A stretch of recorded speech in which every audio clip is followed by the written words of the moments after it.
Hey travelers, Mag, I, my brother, NoMansLand, and my nephew, JaxTheAxe here on day 212 of our trip around the United States. When we were looking at things to do together in the Las Vegas area, my brother, who has been a local all his life, said that he has never been to the Valley of Fire.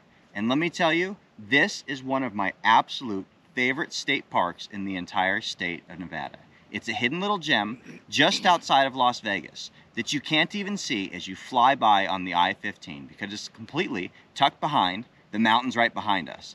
And as you can see from this map, just behind those mountains lies something entirely different than the landscape all around it. So I have not told them what the Valley of Fire has in store for us because it's one of those places that is a fantastic opportunity to see for yourself in real life. So do you know anything about the Valley of Fire, JaxTheAxe? Nope. Nope. Have you heard about it before? Nope. All I know is there's fireworks right before you get in here. That's it. There are a lot of very fascinating geological features hidden just behind that mountain range for us. And we're going to go through and take a look at some of the ones that are marked by earth caches, virtuals, perhaps take a hike out on the trail system, and see some of the best scenic sights in the park. I can't wait to show you guys what this place has in store, and I can't wait to get your impressions after we've gone through the state park, and you guys tell me what you thought about the adventure. This is going to be a good one. Come on, let's do this. The Valley of Fire is located in the Mojave Desert, 50 miles northeast of the city of Las Vegas. Abutting the Lake Mead National Recreation Area on the east at the Virgin River confluence, it lies in a 4 by 6 mile basin. The elevation at this 46,000-acre public recreation and nature preservation area varies greatly, ranging between 1,300 feet and 3,000 feet. The name of this state park derives from the red sandstone formation, Aztec sandstone, which formed from shifting sand dunes about 150 million years ago. The bright rays from the sun reflect off the red rock surfaces, making it appear as if the entire valley is on fire. This hidden jewel of the desert is also Nevada's oldest state park, designated as a National Natural Landmark in 1968. There is quite a lot of geological history to be found in this area. Nestled amongst the bright red Aztec sandstone, you can also find outcrops of gray and tan limestone sticking out from the landscape. In addition to that, you can also find ancient, petrified trees and petroglyphs dating back more than 2,000 years. And those petroglyphs are really just the tip of the sandstone. Early man moved into this area of southern Nevada as far back as 11,000 years ago. While the petroglyphs carved into the rocks by the basket maker culture about 2,500 years ago are the most obvious signs of occupation, there are other indications of peoples who lived in this area dating all the way back more than 10 centuries. All right, JaxTheAxe is up to bat here. We are looking for a nano, and it looks like it's on the back of a historical marker. So let's see if we can track this thing down. It's going to be something very small.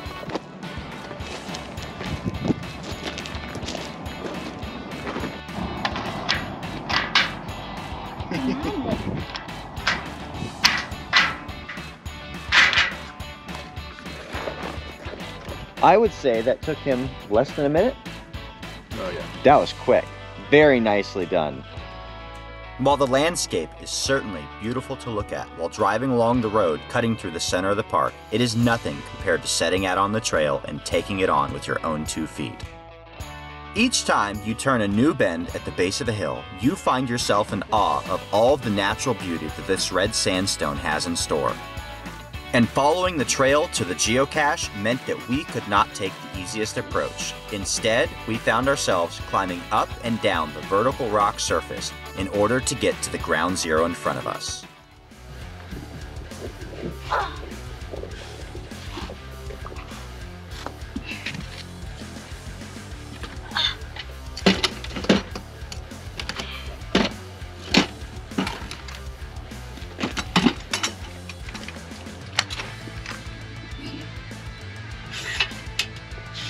And I have toys, so if there's something you want to trade for, easy day.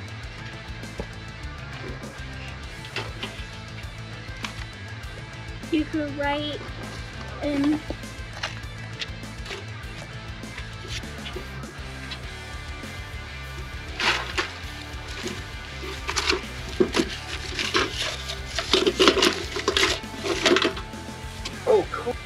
The bright red Aztec sandstone outcrops that dominate the landscape proved to be quite the navigational challenge for us today.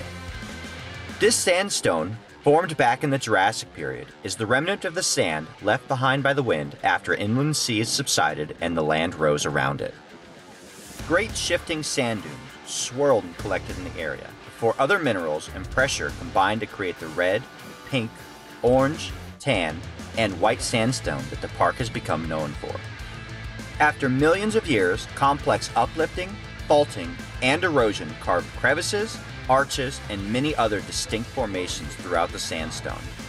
In a great twist of irony, fire had almost nothing at all to do with the formation of this valley. Rather, it was water erosion that caused it to look the way it does today.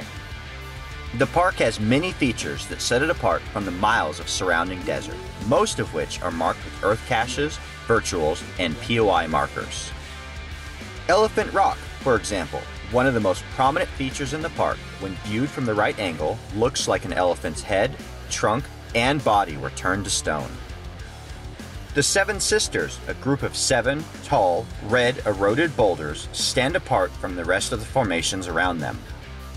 One of my favorite places to visit in the park was the White Domes area, located at the far north end of the park as far as you can go on the paved road. From the parking area, you follow the White Dome Trail, leading on a hike through the Mojave Desert of a wonderland of ever-changing scenery. In all, it's about 5.5 miles down this trail through several sets of slot canyons to reach the turnaround point.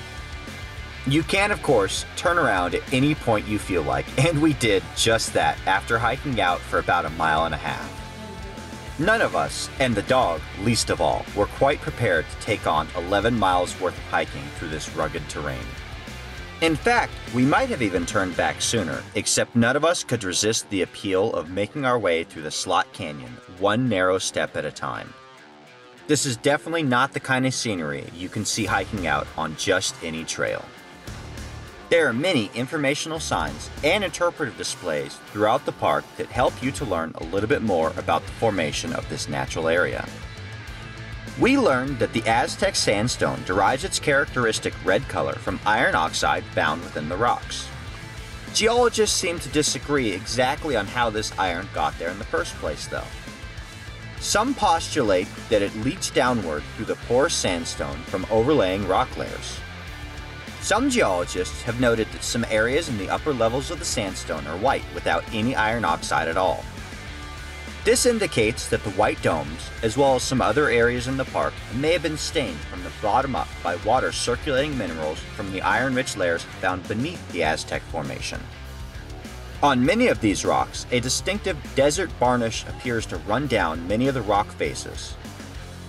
This is the result of chemical action on the surface of the rock. The dark patina contains iron and manganese leached from the rocks and evaporated over the course of thousands of years. Most of the rock surfaces have also been polished smooth by wind erosion over time. Over thousands of years, the sandstone has weathered away 1 grain at a time, with the wind picking up these loose grains of sand and forming modern dunes within the valley. Propelled by the winds, these grains of sand work like wind-blown sandpaper in scouring and polishing bare rock surfaces across the valley floor. When you rub the sandstone surfaces, you can feel the individual grains of sand rubbing away beneath your fingertips. Before we were ready to depart the park for the day, we had to make the pilgrimage out to the death site of Captain James T. Kirk. From the parking area at the Star Trek pilgrimage site, you can walk along the trails up the side of the mountain to find the filming location for the set of Star Trek Generations. It was quite the climb to reach this iconic spot, but we enjoyed every step of the way as we ascended to the top. What do you think, JaxTheAxe? You feeling on top of the world up here? Yep. Heck of a spot to climb up to. Watch that first step. It's a doozy.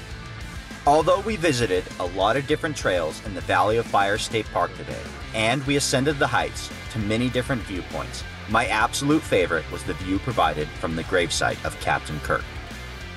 From up here, it feels like you can see the entirety of the Valley of Fire spread out below you. I can't think for a better way to have spent the day together with my brother and my nephew, JaxTheAxe. All right, travelers, that is it for our day. Just a very short tour of the Valley of Fire State Park, and what a beautiful place this is to explore. So having come in and not knowing anything about it, what's your impression, JaxTheAxe? That it's really red around here. Very red.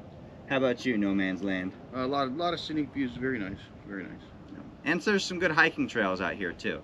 Just in the couple of physical geocaches that we found, well, by we I mean JaxTheAxe. In those couple that we did track down though, they were all quite a bit of terrain challenge. As soon as you get out past the roadway, you're climbing up these rock surfaces and you have to take it very carefully, one step at a time. Right, JaxTheAxe?